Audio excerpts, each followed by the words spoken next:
Hello साथियों, BPSC 2025 की जो इम्पोर्टेंट क्वेश्चन है हमारे जो भारतीय राष्ट्रीय आंदोलन यानी कि इंडियन नेशनल मूवमेंट के बारे में जो इम्पोर्टेंट क्वेश्चन है बीपीएससी के लिए वो यहाँ पे है।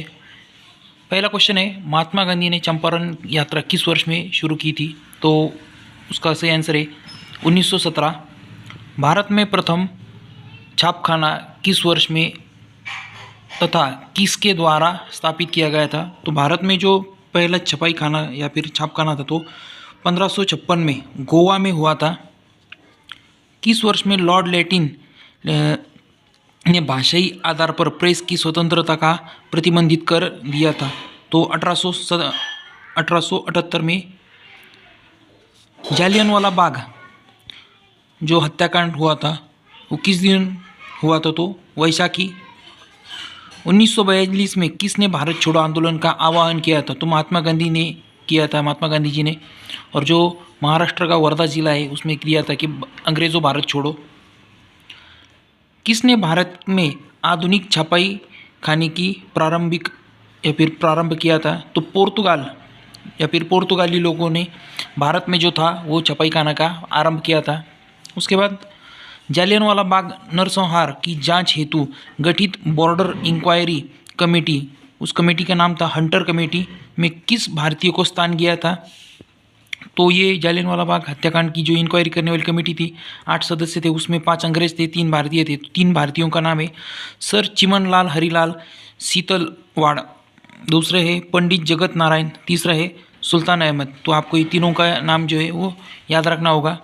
तो इस तरह से जो इम्पोर्टेंट क्वेश्चन है हमारी इंडियन नेशनल मूवमेंट की जो एनसीईआरटी बेस है बीपीएससी के लिए वो यहाँ पे देख रहे हैं हम। उसके बाद पूर्व द्वीप समूह की खोज की किस पुर्तगाल के नाविक ने की थी? यानी कि पूर्व द्वीप समूह की खोज किस पुर्तगाल नाविक ने की थी? तो वो वास्को दी गामा था। भारत में आने वाला पहला इंग्रज जहाज का नाम क्या है? तो रेड ड्रैगन ये भारत में पहला आने वाला जहाज है। गोवा से पूर्व पुर्तगाल की भारत में कौन सी राजधानी थी? तो गोवा में आने से पहले जो पुर्तगाली लोग थे उनकी जो राजधानी थी तो वो कोचीन यानी कि तमिलनाडु में है। उसके बाद भारत में पुर्तगाली पहला गवर्नर कौन था? तो डी अल्मीडा था भारत में पहला पुर्तगाल जो गवर्नर था, उसका नाम है डी अल्मीडा। उसके बाद किस घटना ने ब्रिटिश ईस्ट इंडिया कंपनी को बंगाल को वैध स्वामी बनाया? यानी कि किस घटना ने ब्रिटिश ईस्ट इंडिया कंपनी को बंगाल सूबे में वैध स्वामी बनाया? तो उसका नाम है बक्सर का युद्ध। उसके बाद भारत में पुर्तगाल उपनिवेश की राजधानी गोवा में को बनाने वाले कौन व्यक्ति थे? तो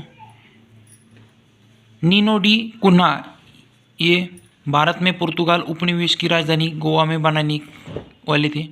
उसके बाद गोवा पुर्तगालियों के कब्जे में से कब मुक्त हुआ? या फिर गोवा पुर्तगालियों से कब मुक्त हुआ? तो 1961 यानी कि भारत स्वतंत्र होने के बाद ये गोवा जो है वो पुर्तगालियों से मुक्त हुआ 1961 में।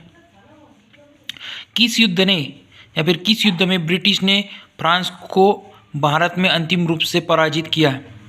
किस युद्ध ने ब्रिटिश ने फ्रांस को भारत से अंतिम रूप से पराजित किया? तो वांडीवाश का युद्ध था। उसके बाद कोलकाता में पोर्ट विलियम कॉलेज की स्थापना किसने की? तो कोलकाता में जो कॉलेज है पोर्ट विलियम उसकी स्थापना लॉर्ड वेलेजली इसने की थी। उसके बाद बंगाल की खाड़ी में समुद्र डकैती हेतु हुगली का उपयोग कौन करता था? तो बंगाल की खाड़ी में जो हुगली डकैती थी तो वो पुर्तगाल इसका इस्तेमाल करते थे।